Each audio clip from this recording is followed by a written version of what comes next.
one place. No in-person attendance of members of the public will be permitted at this meeting. Board members will participate in this meeting remotely, as the meeting will be accessible to the public via the Zoom online option. Instructions and information are available at the town website, bellinghamma.org. Moving forward in this meeting, the chair instructs the meeting administrator to withhold access to speak at the meeting until or unless such persons requesting to speak are visible on the screen, and respectfully request such access. Okay. The Bellingham Conservation Commission will hold continuations of public hearings in accordance with the Mass Wetlands Protection Act, General Law, Chapter 131, Section 40 of the Bellingham Wetlands Protection Bylaw, on the abbreviated notice of resource area delineation to confirm the delineation of bordering vegetated wetlands, intermittent stream and perennial stream with associated bank and bank to a pond on a 120-acre site located at Assessor's Map 95, Parcel 37, 180 Pine Street, Bellingham. Yeah. Eric Diaz, Strong Point Engineering, Bridgewater, has submitted the filing on behalf of Ron Bonvy, Active Adult, LLC, Mashpee, Mass. The continuation will be held the evening of March 10th at 7 o'clock via Zoom. At the applicant's request, we're going to continue this hearing. So I will entertain a motion to continue the hearing to the evening of April 14th at 7:30. So moved. Second. Okay, we have a motion and a second. Discussion, all in favor? Aye. Aye. Okay, opposed? There are a lot of folks that are muted, so I'm hoping that they're all ayes. Aye. Okay. Okay, Aye. that's much better. Okay. Mr. Vice Chairperson, I don't hear you.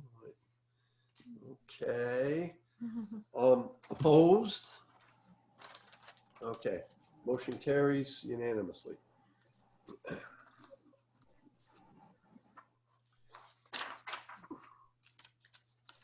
Moving on, the Bellingham Conservation Commission will hold public hearings in accordance with the Mass Wetlands Protection Act, General Law, Chapter 131, Section 40, the Bellingham Wetlands Protection Bylaw, on the notice of intent for the proposed construction of a single-family dwelling with grading, utilities, and landscaping located within a 100-foot buffer zone to bordering vegetated wetlands at Assessor's Map 64, Lot 81, 9 Lovers Lane, Bellingham.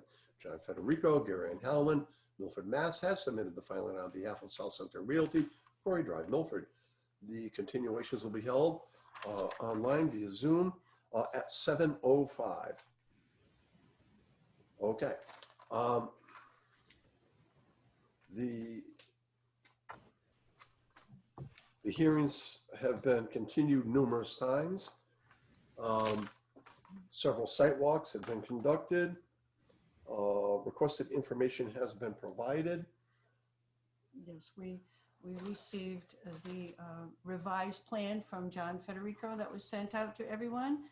And we also received the retaining wall information from Randall Bragdon, PE, about the slopes that was requested at the last meeting. Hopefully you've all seen those. If the commission would like to have me pull that up, I do have both the plan that was submitted as well as the letter on my screen if needed. No, I think the information's been distributed. The draft conditions have been distributed as well. I think that we're ready to close this. I'll entertain a motion to close the hearing and issue and sign the order of conditions. So moved. Second. Discussion. All in favor? Aye. Everybody? I was able to get 2. 3. Okay. Okay. I heard a reverberated aye there. Ariane is muted. Opposed? I hear no opposition. Abstain. Okay. Is there a setting that prevents multiple people from talking? I don't I'm think sorry? so. No. No, I don't think so, Ariane. What did Okay. Ariane say? I missed it. She's having audio trouble, I think. Yeah, Maybe. She had asked if there was a setting for multiple talking at the same. I'm having trouble with Sean's audio right now. Me Huh. too. Ariane, did you have a question? No, I just noticed that a lot of people didn't say aye. Okay, we've But been I said noticing. it. Mm, We've been noticing that too. yeah. But let I me said call- it and I unmuted, so I'm wondering if it like only lets one person talk at a time or something. I don't know. Well, I saw Brian and Neil vote in the affirmative. I thought I heard Sean, and I heard you. I heard Mike abstain. Noel. I think I heard Noel. Yes, you did. Okay. So that being the case, we have a unanimous vote with one abstention. Therefore, the motion carries. So we will be making an appointment. We have numerous documents to sign. So at the conclusion of the meeting, we'll set up probably a Saturday signature session. Thank you very much. We'll move on to the next hearing. Thank you all very much. Appreciate it. Thank you, Okay, John. thank you. Have a good one. Yeah, you too. The Bellingham Conservation Commission will hold continuations of public hearings in accordance with the Mass Wetlands Protection Act, General Law, Chapter 131, Section 40, the Bellingham Wetlands Protection Bylaw, on the notice of intent for the proposed drainage improvements to the existing interconnection and discharge the Lakeview Estates and Silver Lake Road drainage systems located within the 100-foot buffer zone at Assessors Map 68, Lot 10, at the intersection of Kendall Light Lane and Silver Lake Road, Bellingham. Robert Poxon, Gary Howell, and Milford has submitted the filing on behalf of the Bellingham Department of Public Works, Blackstone Street, Bellingham, and Salem Traders Way, Realty, Milford, Mass. The continuation will be held online via Zoom on Wednesday, March 10th at 7:15. We're a little ahead of schedule, and that's a good thing. So, again, as in the previous hearing, we've had numerous continuations, several site inspections, and all requested information has been provided. The draft conditions have been distributed. Peer review has concluded that these are major improvements, and I think we all have a high degree of comfort that it will be a functioning structure well into the future. That being the case, I'll entertain. Mr. Chair, I have a quick question about the order of conditions. Just a clarification, not a major thing. When the work is anticipated to start, I assume they're going to do it sometime in the next couple of months when it dries out a little bit, warms up a little bit. It doesn't say a time period that it's going to take. I was just wondering if Sean or someone that's going to be working on it has an idea how long it'll take. And the backup question to that is, how often is our peer reviewer that's going to be contacted going to inspect it during that time period? So if it's a 4-week period estimate or something, how many inspections would be done by our reviewer at that time? Sean. Yes. So we did have a construction schedule. Our construction schedule that we submitted had work beginning in mid-April and completing right about the end of March. So the duration of construction is anticipated to be about a month and a half. You did say March and ending at March. Excuse me, end of May, yes. I'm going back in time. That's interesting. If only, if only. So yeah, we're looking at probably about a month and a half construction window. That being said, if weather permits and we're able to, we would like to get started earlier than the April 17th or April 19th date we had. That was something the zoning board expressed as well. But month and a half is what we're looking at. And then if I can just sort of add into that, the schedule also requested that once construction's completed, for the whatever the month is after that, if it's the end of May, it would be June. If it's earlier, whatever month would be, there would be inspections done to make sure that the stabilization was in place, and that they'd be done weekly unless, I'm trying to, was it more than half an inch rainfall? I think it was something like that. Yeah. There would be an additional inspection unless it was done at the same time. So at least 1 week, 1 per week, and maybe depending on the rainfall, 2 per week. Are you saying after the construction is done, or you said initially after the construction is done? Yes, so the construction takes a month and a half or whatever. Then to make sure that the stabilization was held in place, yeah, there would be inspections by one of our staff or myself during the following month, just to make sure everything was done and stabilized. My question was actually, that's fine, but my question was also during the construction, it says right at the beginning of the order of conditions that that's going to be monitored by our independent, you guys, basically, during the construction. So how many times during that 6-week period do you envision coming out and looking at while it's happening? That would be, again, unless there was an issue, which we hope doesn't happen, but there'd be once a week would be doing that during the construction of the project. Okay, thank you. I just wanted to know. Thanks. And Mike, just for another level of comfort, at various times, the administrator, myself, and any other commissioner who happens to be interested is welcome to inspect the site and just let whoever's the chief of operations there know that you're there. Yep. Okay. So I'll entertain a motion to close the hearing and issue and sign the prepared order of conditions. So moved. Second. Any further discussion? All in favor? Aye. Opposed? Okay, by unanimous vote. Thank you, Sean. Great. We really appreciate it. Yes, no, thank you all. And as much as I am glad that we were able to wrap up this process, I will say I'm going to miss Frank's history lessons at the beginning of the meetings. I really do enjoy it. History Channel's my favorite. So. Okay.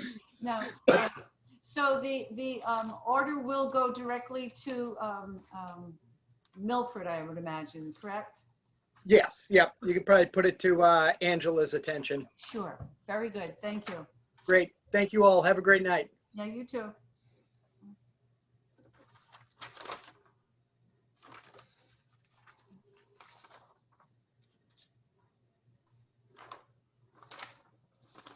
Okay. Moving ahead. I'm going to dispense with the reading of the advertisement for the North Main Street, Mill Street and Common Street roadway connection behind the municipal center, because at the applicant's request, they are not prepared with their information.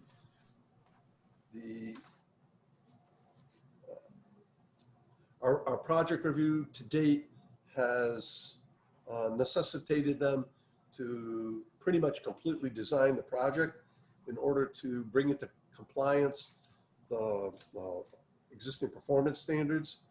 So we do not have that information. The applicants have requested a continuation to the evening of April 28th. Just so that we understand, they're proposing to get us the information the week prior to that hearing.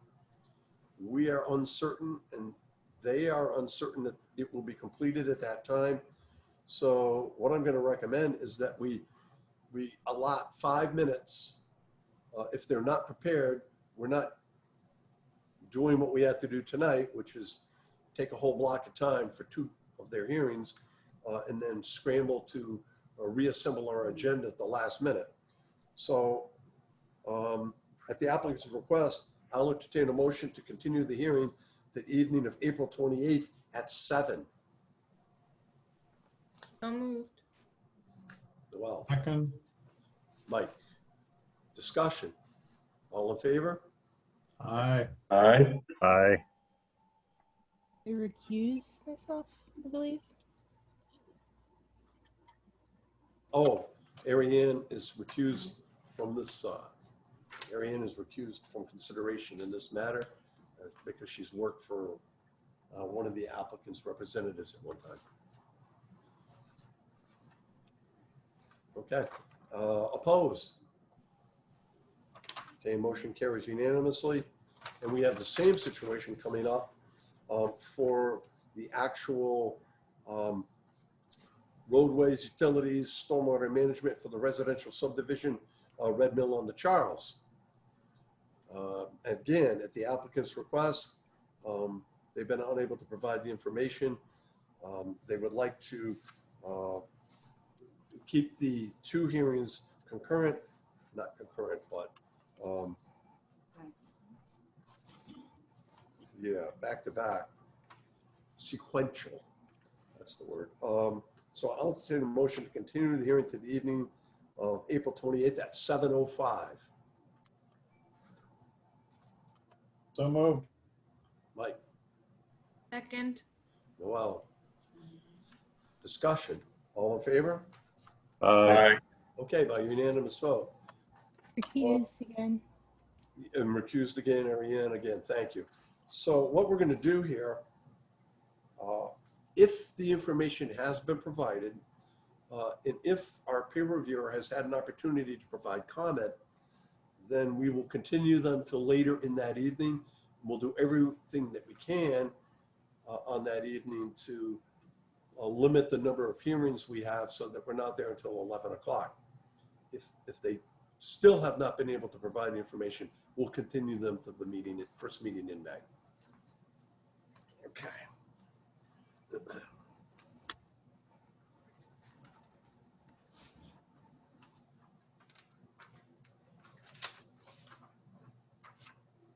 Okay. Want to thank the applicant in this matter for adjusting their schedule so that they could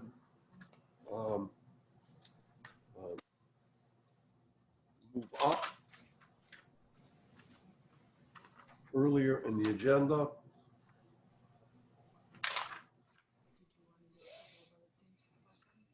Yeah, well, actually, we have them on at 7:30. Yeah, we have a couple of things that we can work on. The administrator has a comment for the commission relative to the Mass Association of Conservation Commission registration. Yeah, so everybody must have received the invitation to participate in the seminars and workshops at MACC's annual conference this year. This is going to be held a little bit differently this year because it's all going to be virtual, and it won't be just on one day as it has been on the past. It's going to be 2 Saturdays plus some weekday workshops as well. So there is a registration that's out, and I'm hoping that many of you will consider participating in the workshops. They are virtual, and there's some interesting things that they're offering this year. One thing that the chairman and I did notice was that our very own BSC consultant, Matt Byrne, will be honored this year at the MACC meeting, so that's kind of exciting. But getting back to the registration, I would ask to make it a lot easier for reimbursement. If you are contemplating participating this year, to kindly go online, fill out your registration form, print it out, and give it to me. Do not pay for it. I'm going to be collecting them, and we'll be signing a voucher so that we can submit it to the town for direct payment right to MACC. This makes it a lot less of a nightmare for the accounting department, and actually for you as well, because I know in the past we've had some issues with getting reimbursed, and I don't want that to happen to anybody this year. So I would ask that, take a peek at it this week as soon as possible. Please get your registrations to me. You can email them to me. That would be great. And then we'll get the, you'll be registered, and we'll get that check out to MACC. So again, take a peek at it. It looks like there's some really good things here. Quick question. Yes. And did you notice whether they're changing the pricing? Usually it's a one-day event. You pay the full rate depending on, you can go to one seminar or 3 workshops or whatever. Yeah. Because it's spread out, are they doing it differently pricing, or does it not matter whether you do one day or all 3 days or whatever? Okay, so it's interesting. I think it's, I don't know if it's $50 a workshop or $150 to go onto anything you want. You're more than welcome to choose whatever you prefer. If you want to take advantage of that full price, we're good with that. We have some money in our budget to take care of that. So we would encourage you to do that. Okay, thanks. So please do not procrastinate. There's a wealth of information that's available to us. Sign up, take your pick. Again, there are some very interesting seminars. There are some things that can really help us. In fact, I noticed something on MS4 and phosphorus removal. Might be a really good thing, since some of our members have expressed interest in those subjects. So please. And before we move on to the next hearing, let's see, we have a number of things that need to be signed. We're going to have like 7 documents that we're going to have that our administrators prepared for signature. Rather than try to have people trickle in on Thursday and Friday, we've had pretty good success with Saturday morning signing sessions. Would everyone be available on Saturday morning to meet to sign? Yeah, I can do that. Yes, absolutely. Is this in lieu of a sidewalk? Yes, in lieu of a site walk, although the site walks will be commencing again soon because the snow pack is pretty much gone.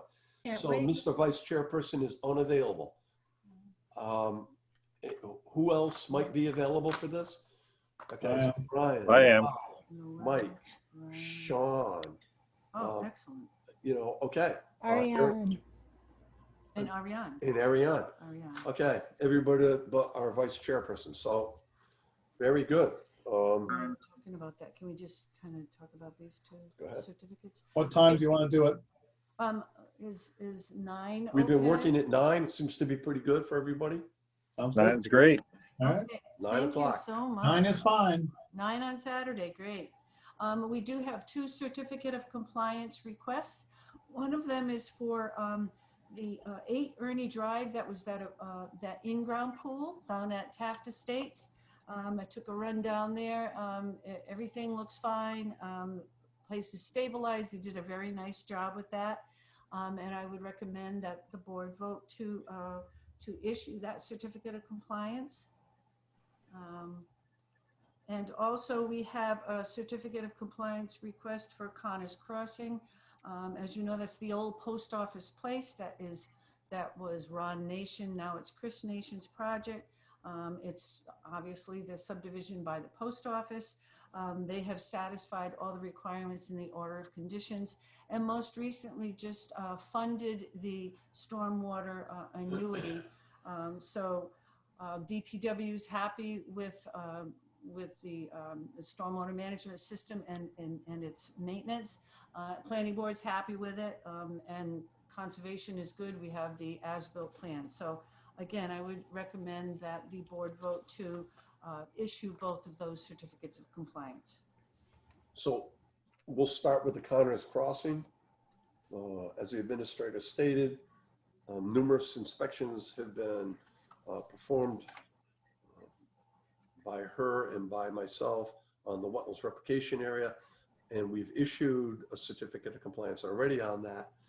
The outstanding issue for the stormwater management system was the production of the annuity, which has been completed. The work is all done. The site is stabilized, so I'll entertain a motion to issue the certificate of compliance for Connor's Crossing. So moved. Second. Neil. Discussion? All in favor? Aye. Aye. Aye. Aye. That looks like a unanimous vote. Thank you. And then for the in-ground swimming pool at 8 Ernie Drive, again, a site visit was conducted. The site is stabilized. Set of erosion controls removed. It was an installation in the outer reaches of the buffer zone. I'll entertain a motion to issue a certificate of compliance for Ernie Drive. So moved. Second. Discussion? All in favor? Aye. Aye. Aye. Okay. By unanimous vote. Very good. All right, we'll move on to the next hearing.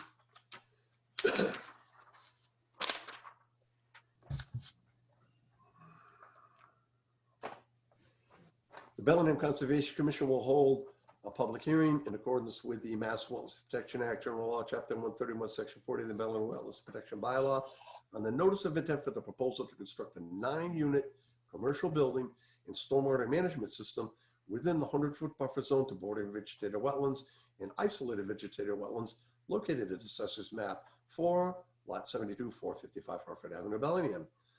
Mitch Masalenka, Goddard Consulting, Main Street, Northborough, has submitted the filing on behalf of Moshe Atayas, Darren Properties, Madden Avenue, Milford. The hearings will be held online via Zoom on Wednesday, March 10th at 7:30. Okay, I think the applicant's representative is present. Correct. Yep. My name is Mitch Maslenka. I'm a wetland scientist with Goddard Consulting, and I'll be representing the applicant Moshe Atayas of Darn Properties LLC. So thanks for summarizing the project a bit. It is a 9-unit commercial structure used for automobile repair. That's our proposal. There's also stormwater management infrastructure designed into our proposal as well. So I'll first go over our existing conditions of the site and our site history, and then I'll move into explaining a bit more about the proposed project. So am I allowed to share my screen? Is that cool? Please. Yep, Mitch, I'll give you a chance. Just 1 second, Mr. Chairman. I see Attorney Kenny's here and he has his hand up. Okay. Is Attorney Kenny representing? Yes, thank you very much. I'm also representing the applicant. I just wanted to have my microphone turned on while he's making a presentation. He'll be handling the majority of it, but I appreciate Mr. Cupp for recognizing me. Thank you, Mr. Chairman. Okay. Yep, so Steve is on with us, and also the applicant is here with us too, Moshe Atayas. And Mitch, you should have the ability now to share screen. Okay, great. Okay, so I'll go over the site history a bit first. Back a few months ago, the commission issued a certificate of compliance for some clearing that happened unpermitted at first on the site. If you can see my screen, this is the area that was cleared over here, right up against Hartford Ave. Hartford Ave's here, and a good portion of the site was cleared. A bit of it was buffer zone, about 9,800 square feet here in this tan shaded area. That was work within the 50 to 100 foot buffer zone. And then there was a section over here towards the back of the clearing that was about 200 square feet of clearing in the 100 foot buffer zone. So to mitigate those impacts from the illegal clearing, or unpermitted clearing, I should say, the applicant designated these areas in the far back of the property as a no disturb zone. The area is, it totals around 12,000 square feet, just over that. And there's large posts out there demarcating the area. This section is a bit larger over here towards the back left of the lot. And then towards the back center right, there's a smaller section that was designated as well that also has large posts out there demarcating that area as a no disturb zone. So once the COC was issued, there was a condition that said that the portions that were cleared would be able to be used for future development by future owners. So that's part of why we're here tonight, to go over development in this area, as well as development in these natural areas with vegetation, large trees and saplings and shrubs within the 100-foot buffer zone and the 50-foot buffer zone of BBW and IVW. So I'll just tell you a bit about the resource areas we have on site.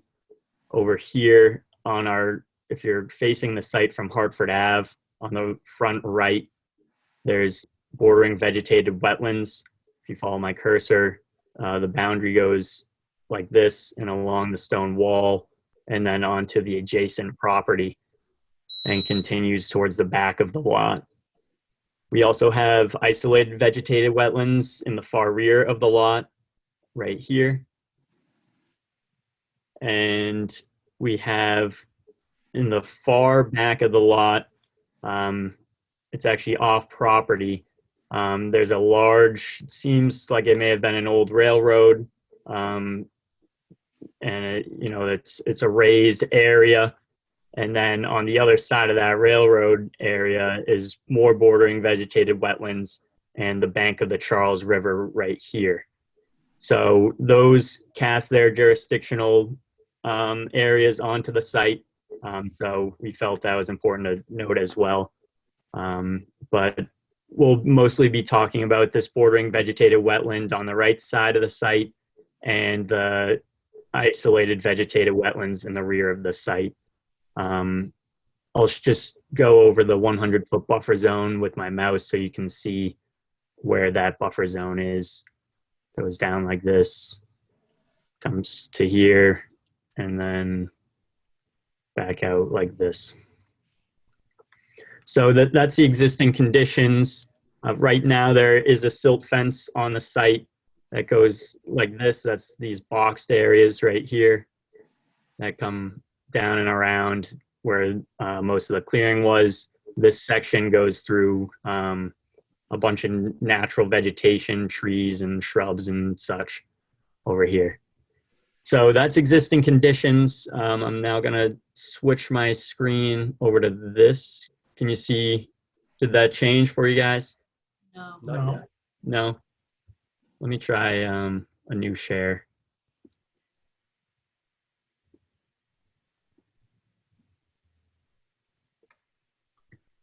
Can you see proposed conditions now? Yes. Yes. Excellent. So this is our structure right here, this L-shaped structure. It's a 9-unit commercial building. Each unit is going to be used for automobile repair. And surrounding it is parking lot right around here in our entrance. Parking lot right here. And we have our stormwater infrastructure here and over here.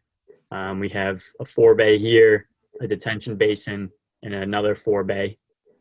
And over here we have a 4-bay and another detention basin. So the impacts into the buffer zone go along the 25-foot right here, bump out a bit here, and then we have more impacts right up to the 25-foot buffer right here for the stormwater infrastructure.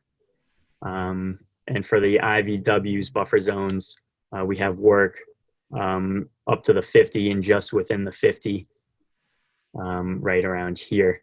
with work in the 100 as well for parking lot. So those are our work within jurisdictional areas. We have a detention basin, parking lot area, a bit of the building, just a tiny corner, and then more stormwater infrastructure. So right now we're not proposing any structures or any grading within 25 feet of the wetlands. Everything is 26 feet or greater from the wetlands. We are not proposing any structures within the 50-foot buffer zone. We are proposing stormwater infrastructure in the 50-foot buffer zone. So we have a catch basin right here, which will lead to this forebay. We have a catch basin here that will lead to this forebay. And there's another catch basin somewhere in this area. Oh, over here, which goes to this forebay and detention basin over here. So that's our project right now. I'll just show you this other map so you can see where our limit of work is. This black dotted line here is our proposed erosion control and limit of work. So as you can see right here, that's one of our closest spots to the wetlands. That's 26 feet. This is probably 28 feet here. And down here, we also have our erosion control that's 26 feet away from the wetlands here. And it travels down along here to the edge of the property over here. So that is the project that the applicant's proposing at the moment. There was one issue I had with the paperwork. I wrote down there was no clearing of trees within the work area. That is incorrect. That was an error on my behalf. I apologize. There is going to be clearing over here. You can see the edge of forest here.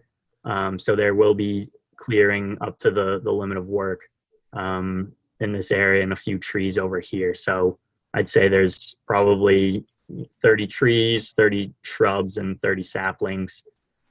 It's tough to say exactly without the erosion control barrier line out there right now, but that's just my estimate.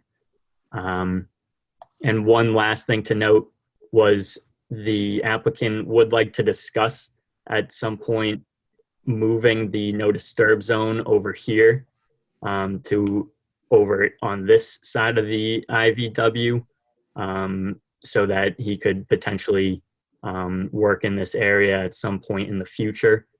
And he would be willing to move that area and protect this area of buffer zone instead, just, switching from one side of the IVW to the other.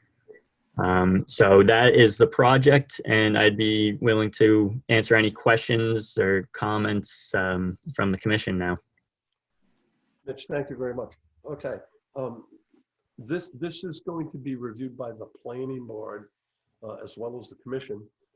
And what we'll do is we'll have the engineering sent out for peer review to make sure that all the numbers work. But in our cursory review, there's a couple of things that I noted, and there's a couple of things that I'd like you to address moving forward. The first is you show one of your plans all of the test pit data. Yep, I can pull that one up if you want. Sure. I don't know what plan sheet that is. Well, I could unroll ours, but that's okay. He's got it.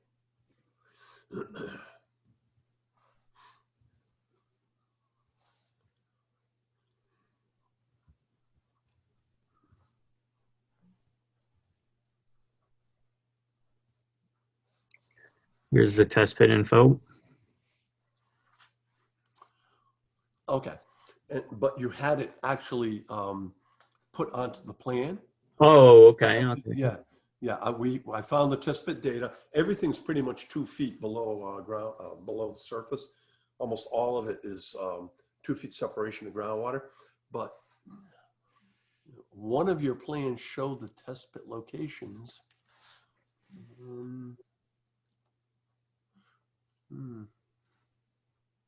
Are you just looking for the locations or the? Well, see, this is the plan we saw. These are the test pit locations, but I think what you need to do is overlay that over your proposed development so that we can see where in your proposal the test pit locations are located.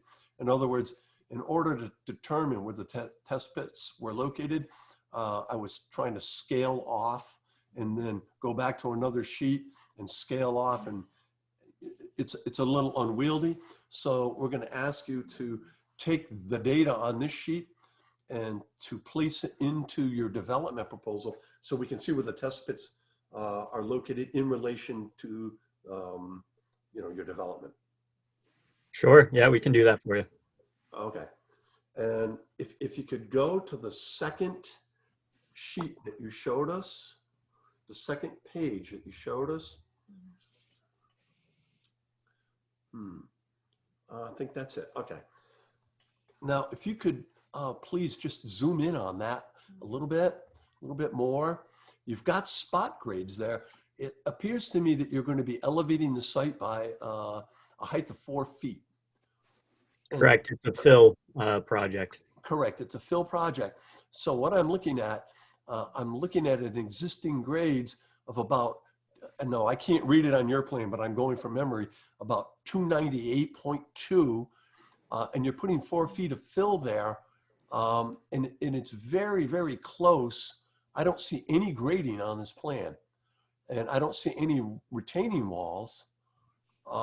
And so I think that we need to show a little more specificity. You're going to have 4 feet of fill up where your parking area is, and I don't, the closest grade I see to the west is 302, but the existing grade there is 298.2. There's got to be something there to hold all that fill in place. Yep. Okay. So there is a retaining wall shown over here, but yeah, we can look into getting the grades put in over here so you can see that a bit more. Yeah, we can do that for you. In order to get a 3-to-1 slope, you're probably going to have to kick that grade out quite a bit. Mm-hmm. And so we're definitely going to need to see that. And then the next thing is your stormwater management structures. Are you proposing infiltration there? I see you've got 4 bays. I've got the infiltration basin number 2 right here. Okay. And then infiltration basin number 1 is by the road here. Okay. And then we have some riprap right here for our overflow and such. And riprap back over here for that as well. Okay, so there are 2 places. The overview of the stormwater management standards. In chapter 1, it states that all structures must be sited 50 feet away from surface waters of the Commonwealth. So that includes wetlands. So those basins have to be 50 feet away. It's also mentioned in the structural BMP section, volume 2, chapter 2, says the same thing. Distance from any surface water of the Commonwealth is a minimum of 50 feet. So the basins have to be located 50 feet from the resource area. It's just an observation. Yep. Okay. And so where would you consider the basin beginning, at the edges of the grades, or in this, Yeah, we consider the grade as part of the basin. Okay. Okay. So these are a couple of things that we noticed. Now it'll go out for peer review, and we understand this is the first cut. So, and it appears that you have room to be able to move that basin further to the south. So I don't think that it's going to be that big of a deal, although it may provide impact to the last statement you made relative to the wishes of the applicant to utilize the area to the east, because you may be using the area to the south of that basin for the basin. But we'll see how that plays out. Yep. Okay. Now, I think our peer reviewer is watching now just to get a feel for where we are. And what we'll do is he'll have an opportunity to review the materials. He'll submit a scope, and our administrator and town planner, Mr. Kupfer, will be providing you with that scope. And once we've come to an agreement there, they'll commence the review. And of course, you'll address the comments that we just had. Are there any other comments from any other members of the board?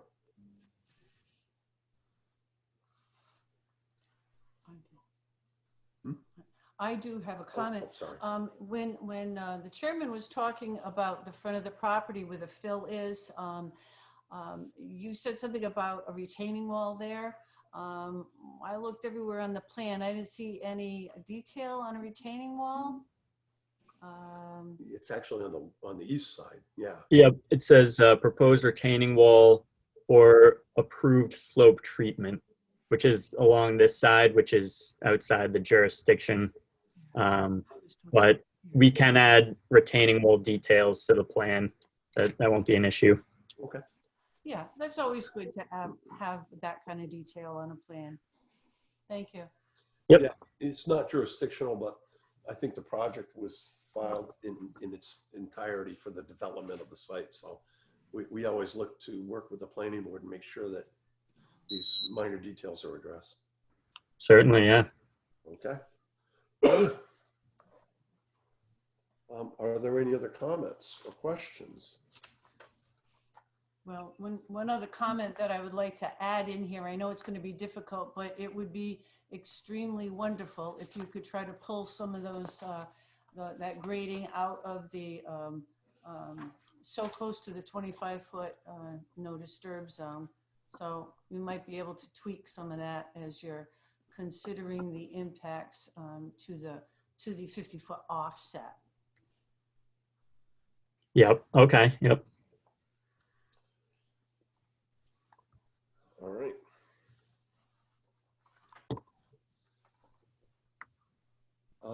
No other comments from the commission? Mr. Kupfer, anything to add? No, I think the planning board will be beginning review tomorrow night. So I'm sure we'll have plenty to go over tomorrow evening. Okay, so what we're looking at here is based on the volume of applications that we are continuing to receive, the fact that we need to develop a scope and get peer review fund established and the peer review commenced. I'd like to recommend that we continue to the evening of April 14th, which is the first meeting in April. I find it unlikely that we would have, you know, any viable information before then. But we'll give you the primo slot. All right. So if there's no further comment or question from the commission, I'll entertain a motion to continue the hearing the evening of April 14th at 7. So moved. Neil. Second. Okay. I think that was Noel. Discussion. All in favor? Aye. Aye. Aye. Unanimous vote. All right. Mitch, thank you very much. We appreciate it and look forward to continuing to work with you here. All right. Great. Thank you for having us tonight. Have a good one. Thanks. Thank you very much. Thanks for moving up in time. Really. No problem. Anytime. Okay. Bye. Bye. Bye.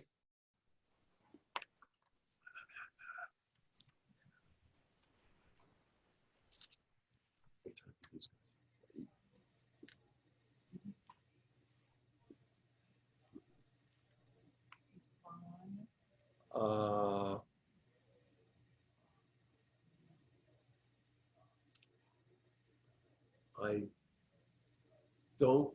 Paul DeSimone. Is Paul DeSimone on? He's the next hearing. No, Paul's not here yet.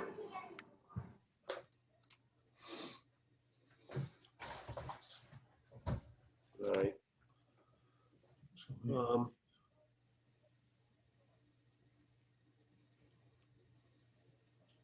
So we have 10 minutes before our next hearing. So I will look at, let's take a look at the minutes. I know there's been some discussion among the commissioners about just making minor corrections to minutes by sending them back to the recording secretary. And, you know, in terms of rules of order, that's not quite acceptable. Any changes that are proposed have to be discussed and agreed to. That's why we always have our motion saying as amended. So that being said, any comments on the minutes from February 10th and February 24th? Did you have? Oh, we didn't do the 24th. I'm Yeah, sorry. okay. I was gonna say, don't No, scare. no, that's still sitting on our desks. I'm trying to dig up the ones. I apologize. My computer crashed. I just came back on.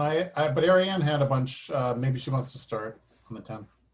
Yeah, I just had some, like, there were a couple of typos, person's name misspelled, and then I put in something about, this is kind of just a suggestion to Amy if she wants to do it, where she can just spell out a word one time and then put in parentheses an abbreviation, and hopefully that will make typing a little quicker instead of saying like operation and maintenance plan over and over again.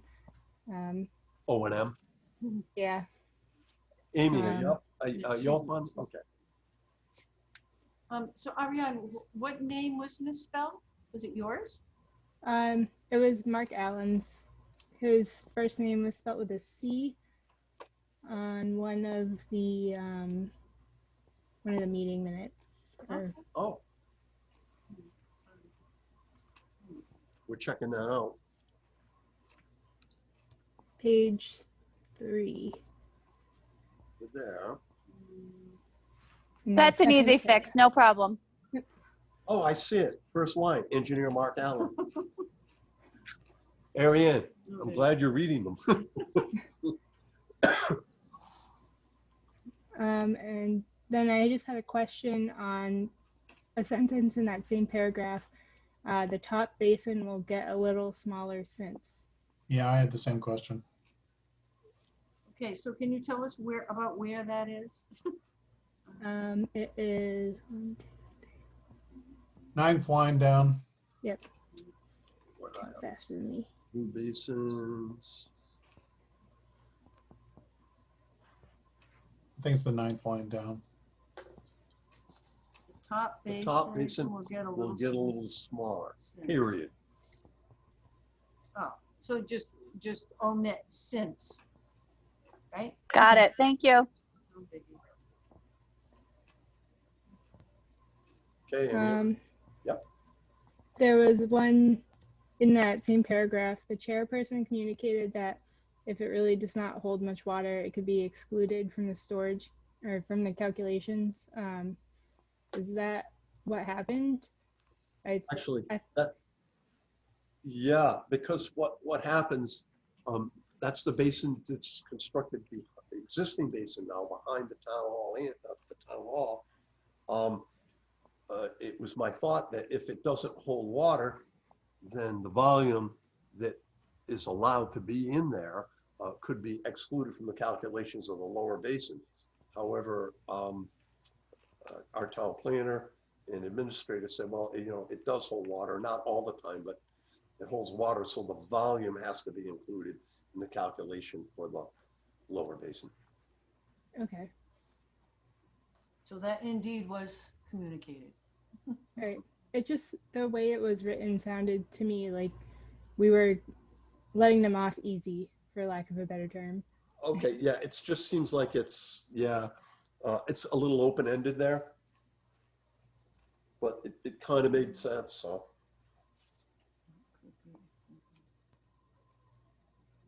And I think that was really it. There were a few maybe autocorrect or typos on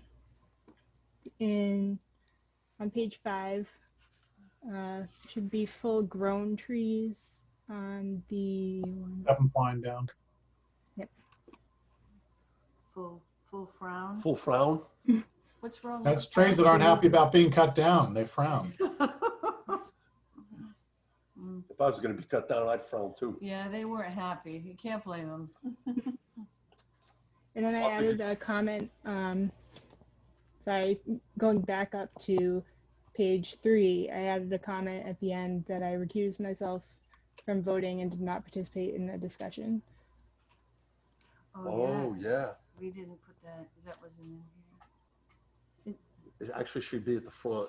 Yeah, Should be at the top of the page. That's a good catch. That's a good one. Marianne. Yep, because I know we talked about it. And that should really be on each of those. Yep.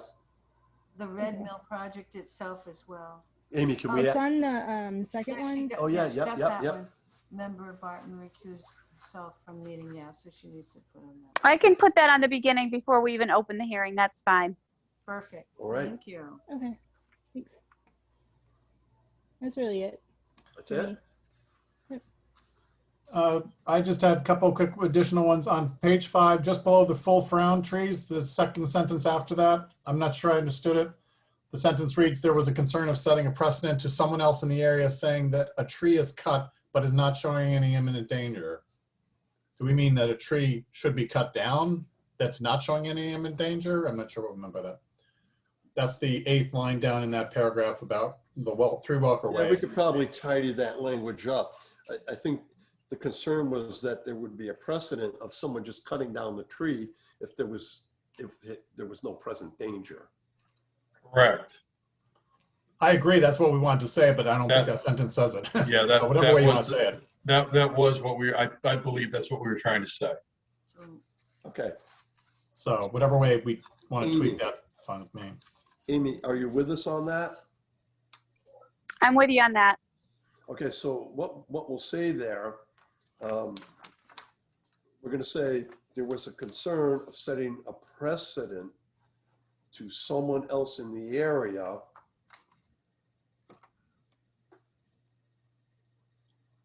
by saying a tree could be cut down even though there was no imminent danger. Mm-hmm. Or something like that.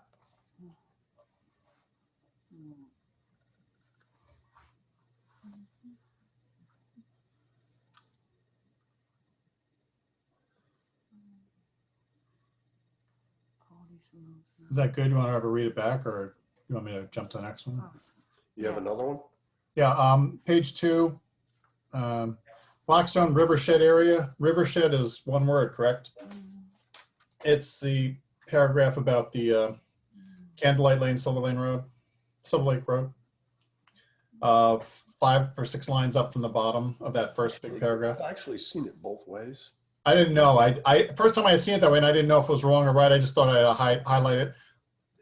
But you know, it would be small r and small h. I think it's one word. I think it could be one word. Whatever's correct. I didn't look it up, but I was actually focused on if you continue with that, and there are no regulations for the TMDL removal, and the project. This project was approved. I think you want to say long before the MS4 regulations were put in place, right? Yep. Okay, that was an easy one. And then page 4, about 5 or 6 lines down, there's a sentence that says the retaining walls extend along the south side of the crossing to minimize impacts to the riverfront area. And I didn't know what was meant by the next sentence. The off grading was also minimized to the riverfront on the opposite side of the train tracks. What's the off grading? I'm just not familiar with what it meant. I thought we struck that because there's nothing on the opposite side of the train tracks. Opposite side of the train tracks is the Charles River. I thought we struck that. You might have in the revised. I'm looking at the ones I highlighted, which I submitted before we decided we're not going to do that anymore, to Amy. And I'm re-looking at those because that's where I brought things up before. So if you got already struck it before you resent out, because you were still tweaking these. No, we struck that. We struck that whole sentence. Okay. because the opposite side of the train tracks is the Charles River. There's no activity over there. Right, okay. So if that was taken out, that's fine. That was all I had. Everything else looks great. Thank you, Amy. Whew. Okay. So I'll entertain a motion to accept the minutes for the 10th as amended. So moved. Again. Okay, we have a motion, a second. Discussion. All in favor? Aye. Aye. By unanimous vote. Okay. That was-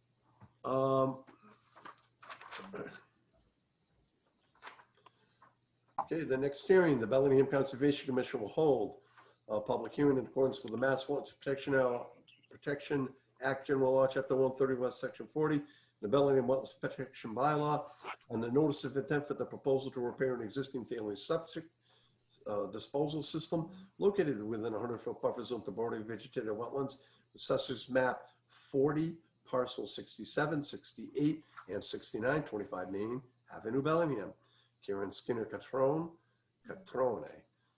Gilbert Drive, Stoughton, has submitted the filing on behalf of Leslie Frenco, Main Avenue, Bellingham. The hearing will be held online via Zoom on Wednesday, March 10th at 8. I'm hoping that phone is Paul DeSimone. It is. I'm here. Can you hear me? Yes, We can hear yes, you. we can hear you, Paul. Okay. This was pretty basic. Pretty decent test hole. I don't know if you went out and saw the existing system that's kind of sticking out of the ground and kind of leaching everywhere. It's pretty bad. But we got this just into the ground and we have no proposed grading. So the 5-foot limit of removal and replace that's as far as it's going. There's no proposed grading around it. We didn't need to bring any fill in. It's right there. Paul. Yeah. You're going to need to be able to pull up the plans for us so that the commission can take a peek at it. Oh, I'm looking at my plan. I sent in a bunch. How do I do that? Well, does one of the commissioners have the email or the Dropbox open where they can? Yeah, I have it open. Would you mind putting that up for us? I'll do my best. All right. Here we go. I was having trouble getting my Dropbox to open. Oh, that's not good. And actually, I could see it, but the documents were not opening for some reason.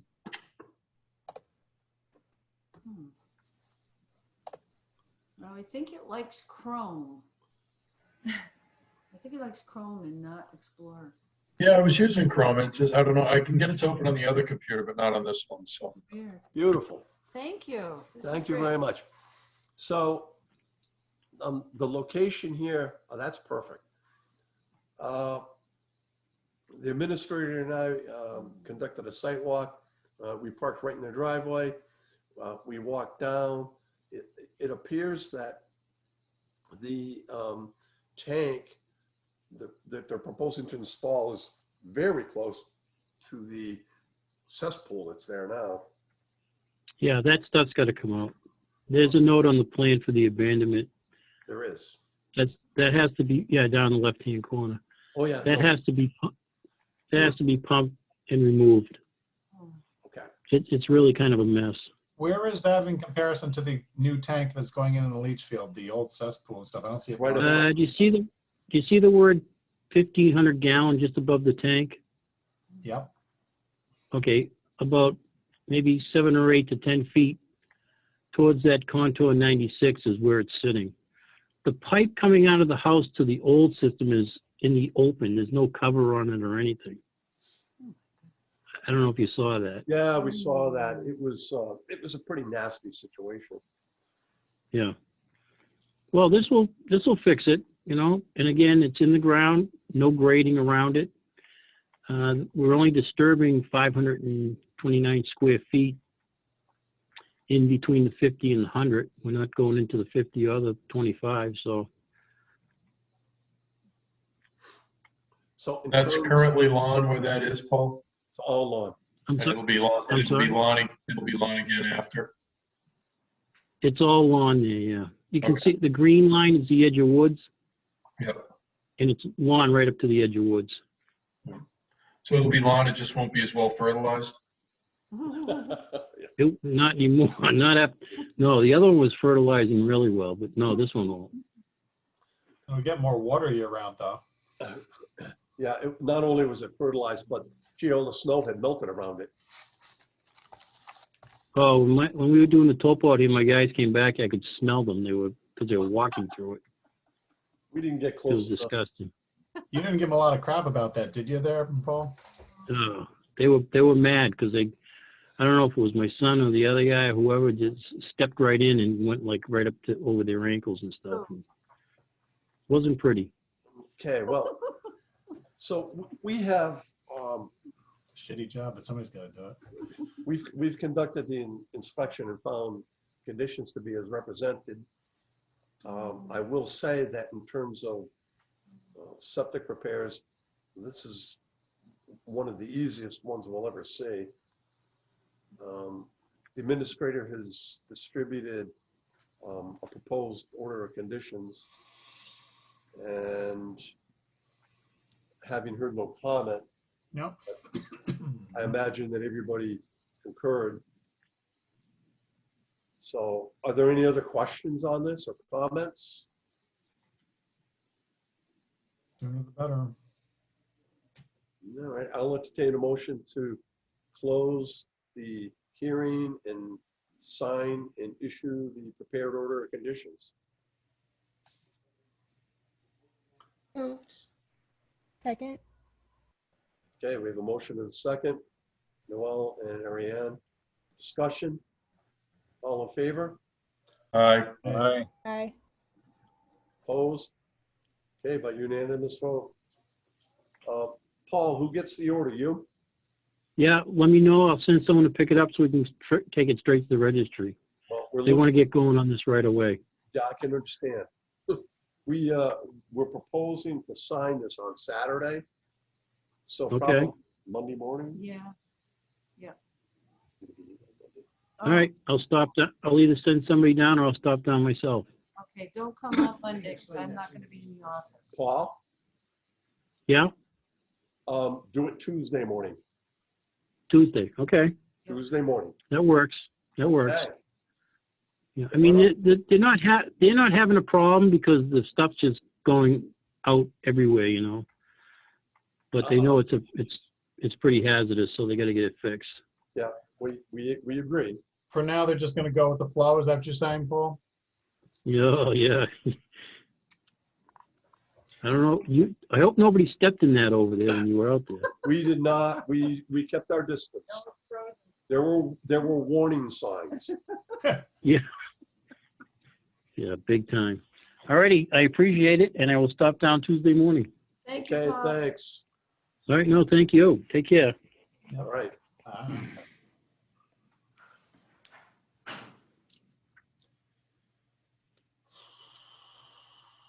All right. Chris Wagner. Do we have Chris Wagner here?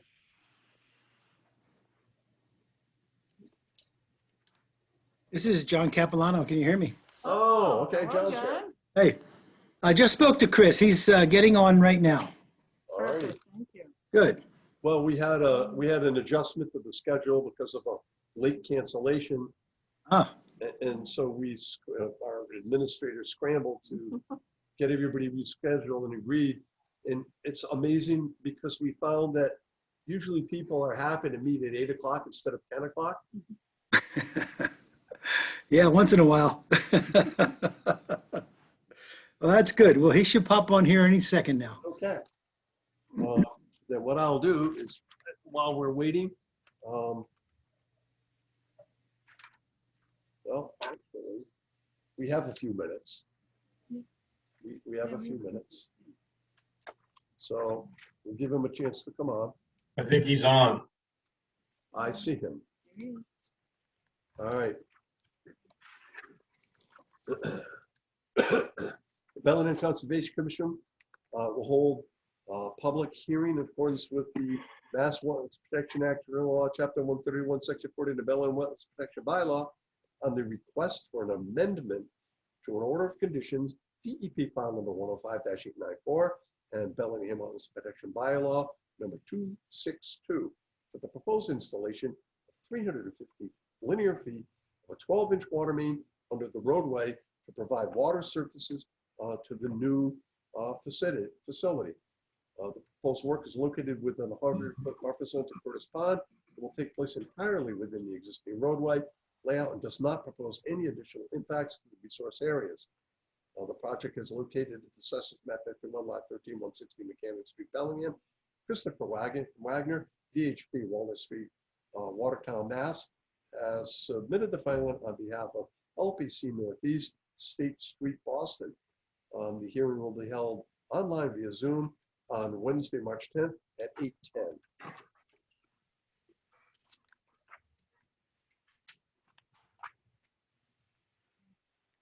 Okay. Good evening. Hi, Christopher Chris. Wagner. How are you? I got here in the nick of time. Chris Wagner from VHB. I'm here to present the project. John Capilano is here as well, in case you have any additional questions. Would it help if I shared my screen? Sure. Okay, let me do that real quick. Jim, if you would not mind. Oh, right. Yep, you should be all set, Chris. Okay, let's try that.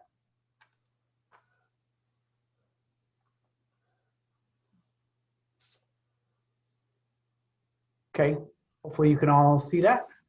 Yes. Great. So this is Mechanic Street, Route 140, going roughly east-west, and the subdivision road, the newly constructed subdivision road teeing off. I'm sure you're all familiar. And then the pond is delineated with the blue line just to the south of Route 140. And the 25, 50, and 100-foot buffer zones I've colored up in the orange, dotted orange and green lines respectively. So the work is really, as Cliff read in the intro, just basically to put in approximately 350 feet of this 12-inch water line to connect the existing 12-inch water pipe and connect it into the service line that's going into the new facility under the subdivision road. Everything is in place already except for this stretch, which is the work that's proposed. And the work that's proposed is entirely taking place under the existing roadway, under the existing pavement. You can see this line, this sort of grayed outline. This is the existing curb. And so all the work is taking place, again, within the roadway. The measures that are proposed are really just to reestablish the erosion controls. They were there for the previous roadway project, but they've been removed. So they would reestablish a line of existing erosion controls outside the limit of work, and then also install silt sacks in the basins. But there are no other sort of elements, changes to any elements of the roadway. There's no new drainage proposed. There's no changing grades proposed. It would strictly be trenching within the existing roadway, installing the pipe, and then filling and repaving the roadway. So it seemed appropriate to ask for an amendment to the order rather than doing a new filing or a new project. So that's what we have before you for tonight's presentation.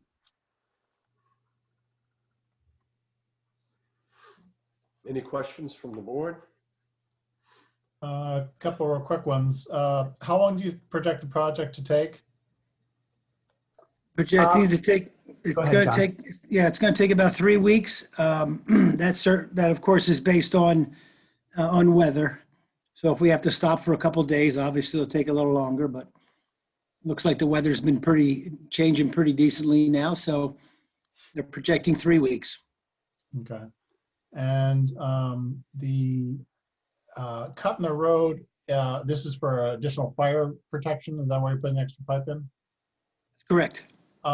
The road is, because I bike on it, is nice and new and smooth and all that great stuff. What's the state's take on this being a state road as far as repaving it? Are they going to want to let it settle for a while? I heard some talk that the DPW or the state might want to let it settle for a while. You do rough grading, then come back and redo it some more. Would that require an extension to the work time period? Yeah, I think what'll happen there is that they had a pre-construction meeting on Friday and everyone was present, DPW, MassDOT, contractor, ARCO is doing this with JRD, who did the road work. And the part that gets replaced, everything will be tested, all the compaction will be tested, and that'll be fine. The part that gets replaced is the... John, we're having trouble with your audio.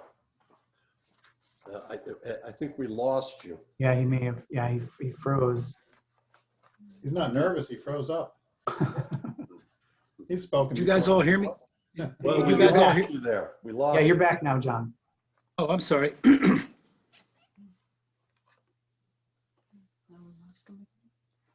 How about now? Yep, we got you. Okay, so it's the paving itself that gets replaced in the spring. It's a MassDOT temporary mixture for the patch, and then it's a MassDOT spec in the spring.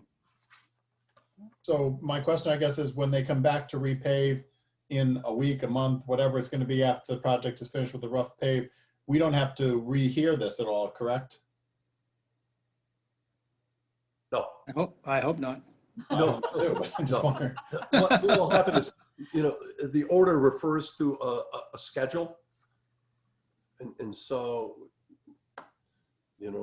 we've got that covered. We're not sure what the time for settling will be before repavement will occur, but I'm sure it'll happen in consultation with DPW and DOT. So the schedule doesn't have an end date on it? No. Okay. All right. Just trying to get a little clarity on that. That's good. Thanks. Yeah, there's an approved material that goes back in this hole, and it's all compacted, and all compaction tests are done on it. So when it's brought up and the temp patch is put on it in the spring, when they take that temp patch out and put the new material on, there's no expected settlement. Well, we certainly hope not, because tractor trailers are going to be driving on that road, and they'll compact it pretty darn good. Yeah, it was all reviewed at the pre-construction meeting. Mm-hmm. Oh wait, Cliff, correct me if I'm wrong, Mr. Chair, but isn't there no tractor trailer traffic coming from that direction? It's all going from the subdivision road east towards from 495. I thought that was part of the deal. They didn't want anybody coming out and turning out onto that, or coming from the center of town through and in. All I can say is that I followed an Amazon truck from 140 all the way through North Main Street, and then turned onto Mechanic Street, went down Mechanic Street to the Amazon warehouse. So I'm imagine there's going to be some tractor trailer truck there. There's no tenant in our building, so yeah, there's no traffic from our building at this point. No. Right. Yeah. And I'm guessing this was not part of your original plan. Correct. This was something that came up after the fact. Unfortunately. Yes. You would have probably much rather have done this in the first place. Absolutely. Yeah.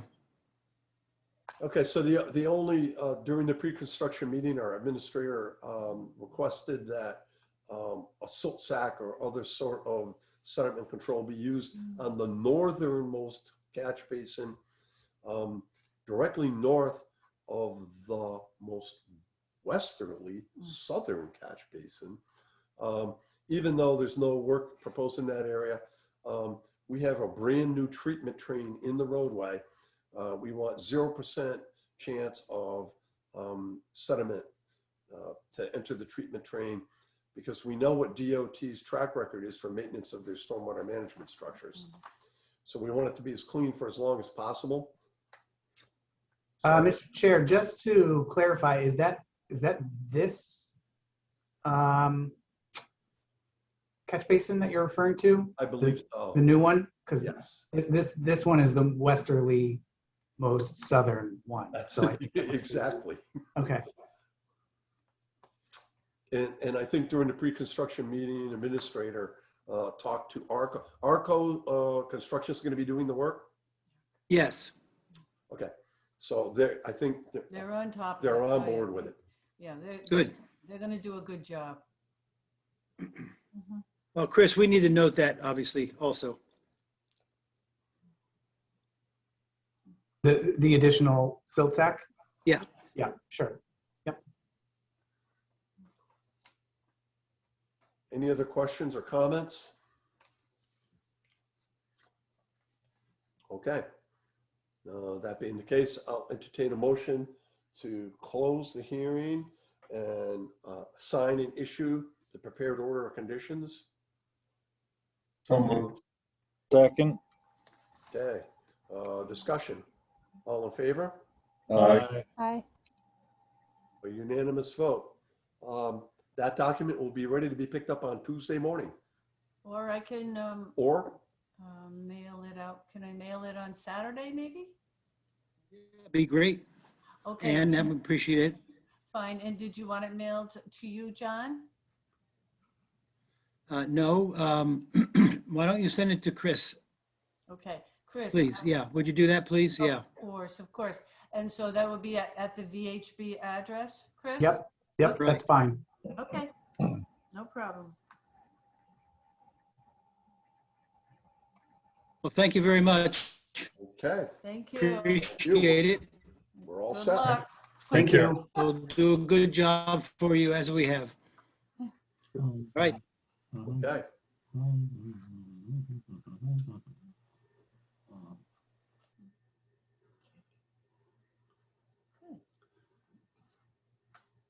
Okay.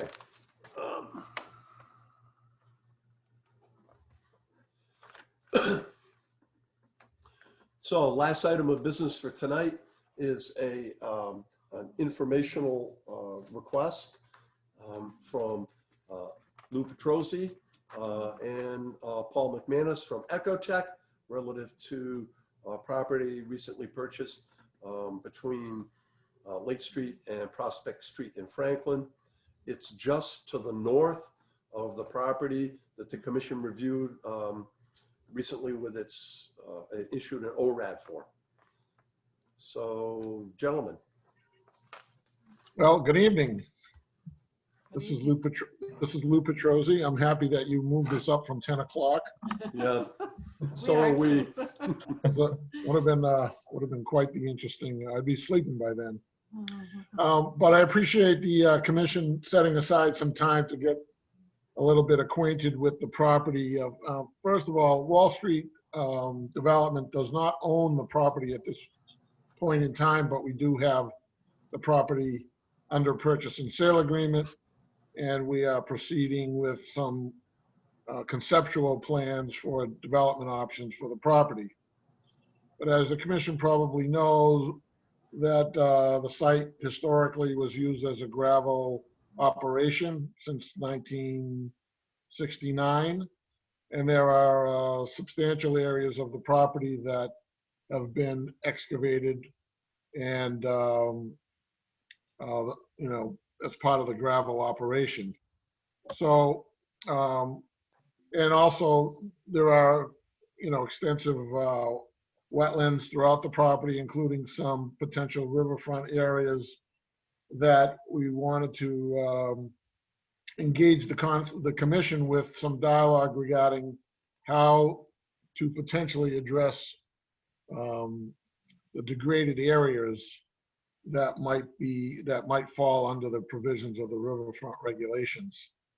So with that, Paul McManus has a number of aerial photographs to sort of describe the areas that we're talking about, the areas that have been stripped from and mined for gravel, as well as areas where they dumped substantial piles of other types of soils, loam and other fill material, and other areas that are within the riverfront area. And so let Paul, you take it over from here and just let's get some feedback on what the commission feels about this potential development near and about the riverfront area. Thanks. If it's okay, I'll share my screen. Certainly. Jim, would you help him out there? Yeah, Paul, you should be ready to go.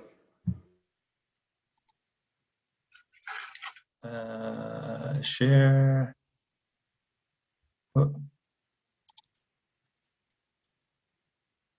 says, are you seeing? Yes, we got the thumbnails. Okay, great. Let me just switch to this real quick. As the chairman said, the commission has looked at this area down here. This is the other parcel that Lou's company has under agreement. And if I could just click on the USGS map, you can see we're talking about this area here. There's a stream, I guess it's Hogue Brook, it's called, further downstream. It shows on the USGS right at this point here as going from intermittent to map perennial. This is in the USGS again, showing the gravel operation at the time that the map was drawn. And then just like to just run through a couple quick aerials that we have. This is 1971.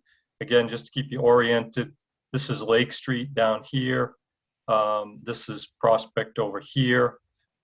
This line that cuts through the middle here, I guess, is a discontinued road, I think. Yeah, it's the old railway for Woonsocket Railway. So again, this is 1971.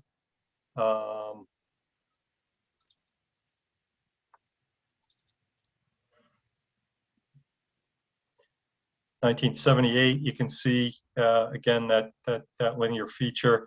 This is the ponding area on this lower stream that the commission looked at. Again, the mining area is more in 78. This is 95 when basically the date the Rivers Act kicked in. You know, you can see there's areas that are pretty clearly have been denuded at that time. Again, that stream is, you can see the thread of that stream running right along here. It actually goes just a little bit east of this mined area. Then you can see it picking up again down here. Yeah, actually a little bit further north of that, Paul, where you can see the crossing where the linear part of the railway was. There's a crossing there to the back gravel area. That's really the river right there. Yes. Yeah. Okay. That's the crossing that's existing right now. Where the right. I'm sorry. Thank you. I was pointing in the wrong place there. This is the stream right here.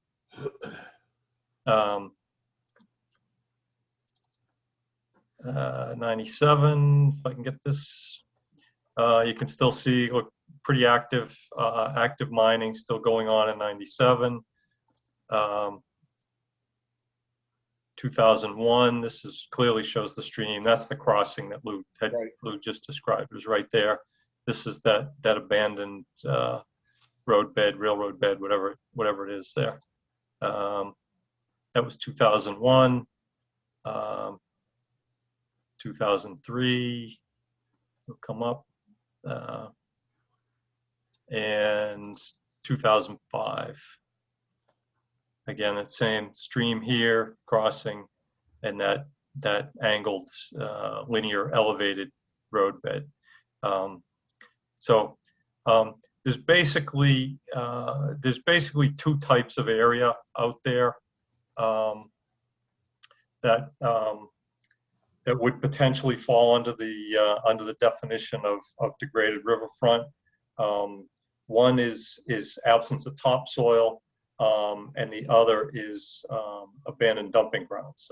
As Lou said, there's one area in particular that we saw that has obviously really lumpy, bumpy mounds. Look like a whole bunch of truckloads of material got put there. And then there's other areas that were clearly stripped of topsoil. I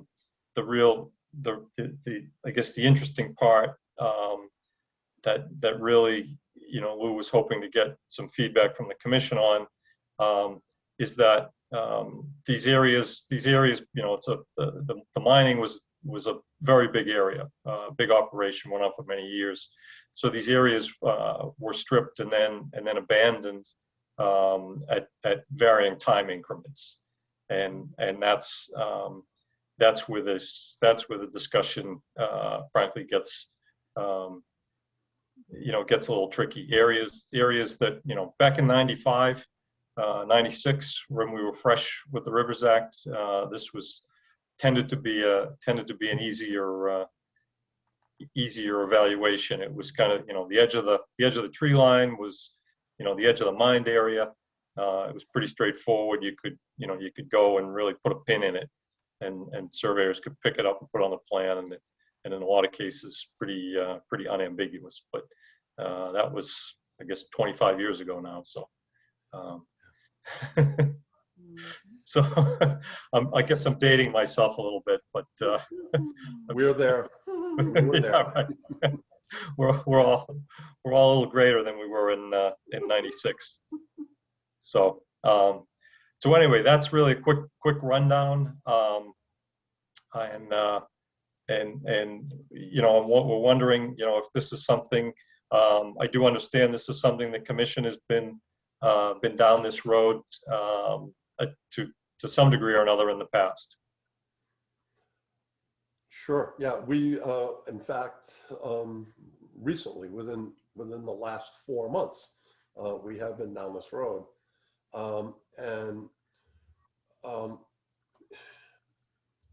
what we look at is not only the absence of topsoil, but we look at the regeneration of the vegetation, because as the vegetation regenerates, it creates its own biome. And this is important because according to the Act, and it's pretty clear that the work in a redevelopment area has to substantially improve the capacity of the riparian zone to address the interests of the Act. And, it's difficult for the commission to understand that clearing vegetation that is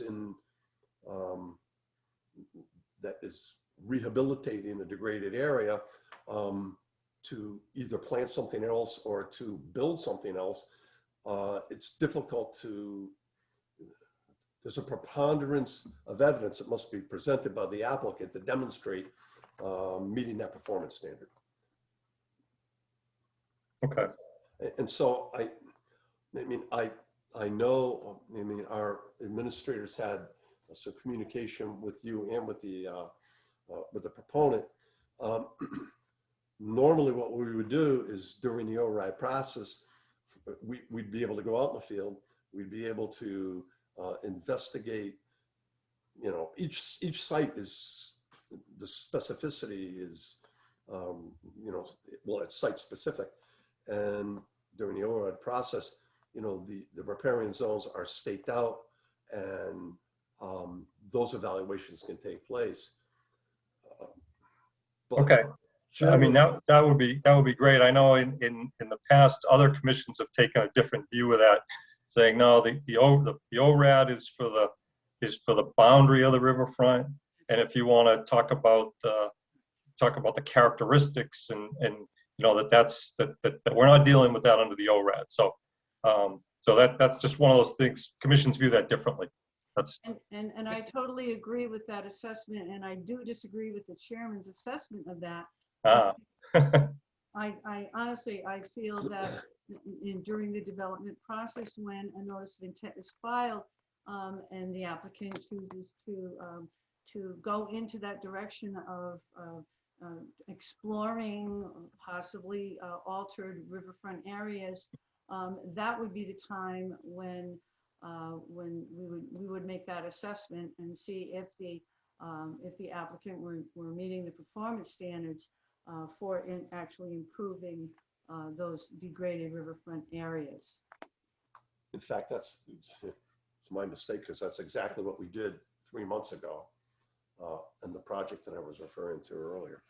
Yeah, we did the ORAD, determined the extent of resource area, and then during the development process, we were able to identify the areas that were proposed for redevelopment. okay. So all right. So that's more consistent with what I'm used to hearing. I misspoke. Okay, great. No, it's good. That's an advantage of having these sorts of discussions. So, yeah, I mean, one of the things it's interesting. I worked with Lou on a project in a different town where we had a degraded area. It was a different scenario. It was an area of where there was dumping, and even though there was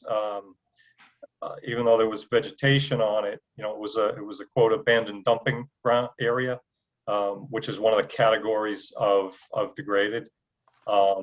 And there was a disagreement about whether the fact that there was vegetation on it was kind of the primary criterion, as opposed to the issue about, you know, whether it was in fact a dumping ground. Essentially, there was one party was arguing that the presence of vegetation on it negated the other criterion. So essentially, it went to DEP, and DEP concurred that no, it's clearly a dumping ground. I mean, we went out there, they had me dig a few holes real quick, and said no, it's a dumping ground. You know, it qualifies. Boom. So. And it didn't matter whether or not there was vegetation or regrowth or that had occurred over the last 30 years. Right. Different scenario, because the issue here would not be I guess in one part, the issue here would be different, because it'd be the absence of topsoil criterion. Although there is this other area that I described that has has the dumping. So there's it's two different potential parts of the definition. So I understand. Yeah, I believe that it says something like the absence of topsoil, junkyards and abandoned dumping grounds, which always led me to believe that it was more like a like waste rather than spoils from soil. Well, but it doesn't specify, I don't think. Right. No, it doesn't, and that's where we could all have a long list of places in the regs where we'd like them to be better written. Mm-hmm. And there's a whole bunch of spots in the riverfront regs where I'm sure we would all agree that they could be better written. But yeah, it just says abandoned dumping grounds, I'm pretty sure. Yeah. So, in the other site that we were talking about, the dumping ground, they did just dump soils there. It wasn't junk, it wasn't trash, it wasn't other debris. It was basically other debris, soils, and other materials that were dumped there. So, but what I was hoping was that now that the snow is gone from the ground, is that maybe we could arrange an informal site walk and walk you through some of the areas that we're thinking about that would be within very close proximity to the river front area or the river itself, and because a lot of this area is, it's stripped topsoil, but it's all mounded so that the banks of where the river is are mounded up like 10 or 15 feet high so that you can't get to the, you got to climb over a mountain to get to the river.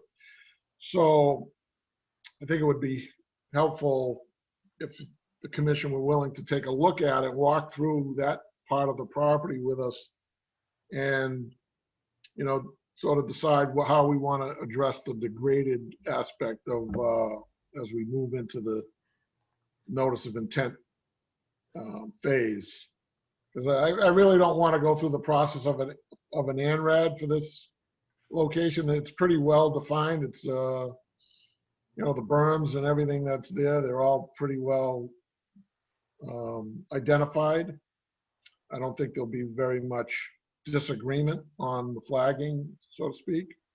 And we'd be willing to take the resources for that process and just go right into identifying the degraded areas and work with the commission on some game plan for restoration or revitalization of those areas that might be beneficial.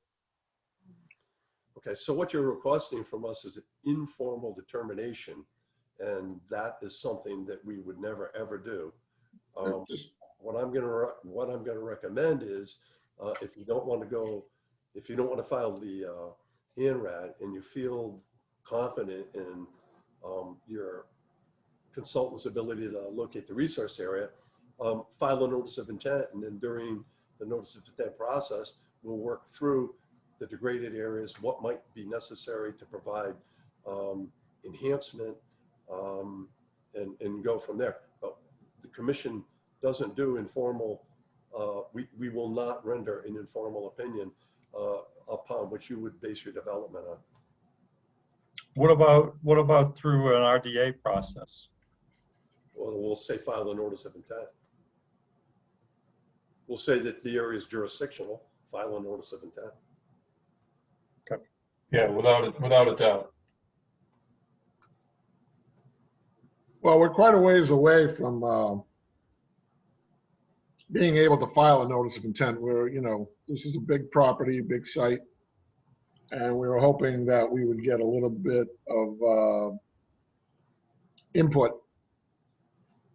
I'm not asking for a determination. Obviously, nobody would. I think that would be crazy for me to even ask that. But as we go through this process, there's going to be multiple opportunities or multiple times when it's going to be helpful to be familiar with the particular location that we point out in the future. And I don't know, it might be helpful for the commission as well to know exactly when we say a dumping ground or a degraded area or a stripped area, it might be helpful if the commission knew exactly what it looked like and what we were talking about. Not that you have to give us an opinion that you agree or disagree, but that you would know that you can't tell from the aerial photographs that we've presented tonight how extensive the piles are or the debris is or whatever, but being able to see them firsthand, you'll know in advance a little bit about what we're talking about when we come back in. So it's up to the, it's clearly the commission's decision to make, but I just thought that getting as much input as we can get would be helpful to the process. We're quite a ways away from filing notice of intent. It may not even be this year. We don't even know, but we're working through a couple of development concepts with planning, and so any kind of input we get is going to be helpful to us going forward. Well, just saying, looking ahead, well, let's look backwards. This commission has reviewed, I would say, a half a dozen development projects located on sand and gravel pits. So we know what spoils like, spoil piles look like. We know what excavation looks like, and we can read topo plans. So I think we're entirely capable of looking at a plan and understanding what we see.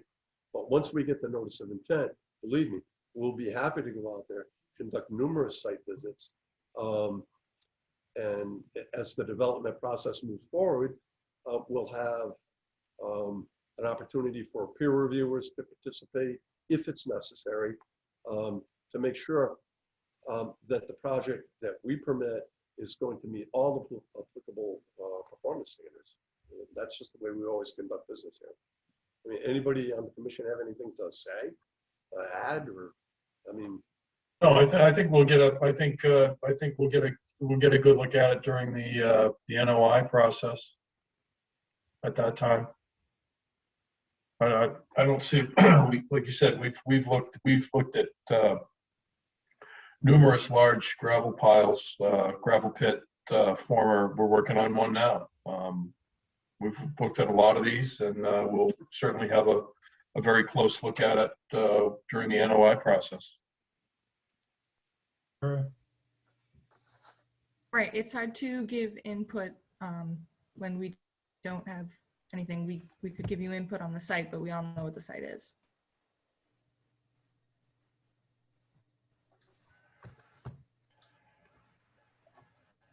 Okay. Okay, well, appreciate your time tonight, and hope to see you in the upcoming months, and okay, get you something to look at as soon as possible. Fair enough, Lou. We will be here. All right, thanks very much. We won't be here at 10 o'clock. Oh, that's good. I was just going to say that, but not at 10 o'clock. I was tonight, going to just send Paul at 10 o'clock. I'd be in bed. Thanks. All right, thanks very much. Yeah, right, seriously, thank you very much. Have a good night, all. Good night. Thank you. Bye-bye. Take care. All right. So That's it, isn't it? I think that's it. Chris, did you have something else to add, or were you just entertaining yourself? Pretty much the latter. Yeah. Gee, thanks. You need a life, Chris. Was it good for you? Frank? No, I was just wrapping up a couple of things, so I figured I'd listen into that next, that next conversation. So Frank, you'll be getting information in a packet for Hartford Avenue. I think they're on with the planning board tomorrow. Okay. Okay. So you kind of got a chance to look at the first cut. Yep. I appreciate that. You know what our concerns are, so that's good. All right. I want to thank everybody for being here. I appreciate it. I want to thank Jim for administering again, like he always does. We appreciate that too. Mr. Vice Chairperson, we will see the commissioners, except for Mr. Neal, Saturday morning, 9 o'clock. We have 7 documents to sign. Thank you. Motion to adjourn. So moved. So moved. Second. Thank you, Amy. Thanks, Amy. Have a great night, guys. Thanks. Good night. Good night, everybody. Bye-bye. Take care. Thanks, Jim. See you.